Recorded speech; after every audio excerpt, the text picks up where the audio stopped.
1971, a new nation is born. জঘন্য বর্বরচিত হানাদার বাহিনীর বিরুদ্ধে চলল বাঙালির মরণপণ সংগ্রাম। রক্ত আর রক্ত আর রক্ত, এত রক্ত দেখেনি কেউ। 16ই ডিসেম্বর বাংলাদেশের ইতিহাসে এক অম্লান দিন।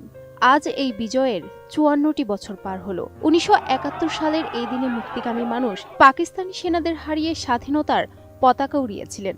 তবে এর পেছনে ছিল দীর্ঘ 9 মাসের রক্তক্ষয়ী সংগ্রাম, অগণিত ত্যাগ এবং অদম্য সাহস। 1971 সালে পাকিস্তানের সঙ্গে বাংলাদেশের যুদ্ধ হঠাৎ করে শুরু হয়নি। তার দানাবাঁধ ছিল বহু বছর ধরে।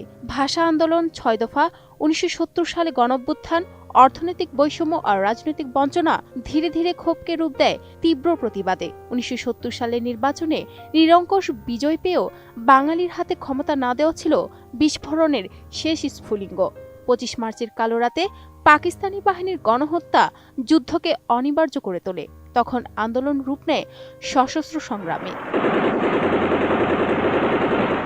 25 মার্চ 1971 পাকিস্তানি সেনারা ঢাকায় ঢুকে চালায় ভয়াবহ অপারেশন সার্চলাইট। এ যেন এক অমানবিক গণহত্যা।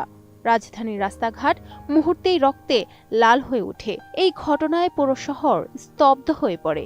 আতঙ্ক ছড়িয়ে পড়ে সাধারণ মানুষের মাঝে।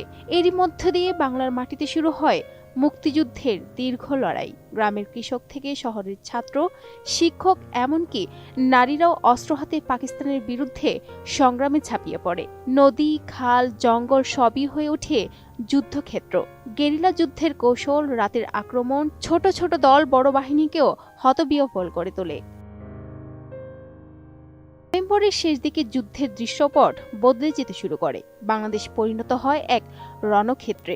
মাত্র 13 দিনের মধ্যে ঢাকার রেসকোর্স ময়দানে পাকিস্তানি সেনারা আত্মসমর্পণ করে। লেফটেন্যান্ট জেনারেল এ.কে নিয়াজি আনুষ্ঠানিকভাবে স্বাক্ষর করেন। এই স্বাক্ষরের মধ্য দিয়ে বাংলাদেশ পায় নতুন এক পরিচয়, জন্ম নেয় স্বাধীন বাংলাদেশ। কিন্তু বিজয়ের মূল্য ছিল ভয়াবহ। অগণিত শহীদ, লক্ষাধিক আহত এবং অসংখ্য পরিবার হারিয়েছে তাদের প্রিয়জন। বিজয়ের মাত্র 2 দিন আগে 14 ডিসেম্বর বুদ্ধিজীবী হত্যাকাণ্ডে দেশের মেধাশক্তিকে নিশ্চিহ্ন করার নির্মম চেষ্টা করে পাকিস্তান ও তাদের দোসর রাজাকার বাহিনী। বিজয় দিবস হয়তো আজকের দিনে আনন্দের, তবে এটি আত্মজিজ্ঞাসার দিনও। দিন শেষে প্রশ্ন থেকেই যায়, আমরা কি শহীদদের স্বপ্নের বাংলাদেশ গড়তে পেরেছি?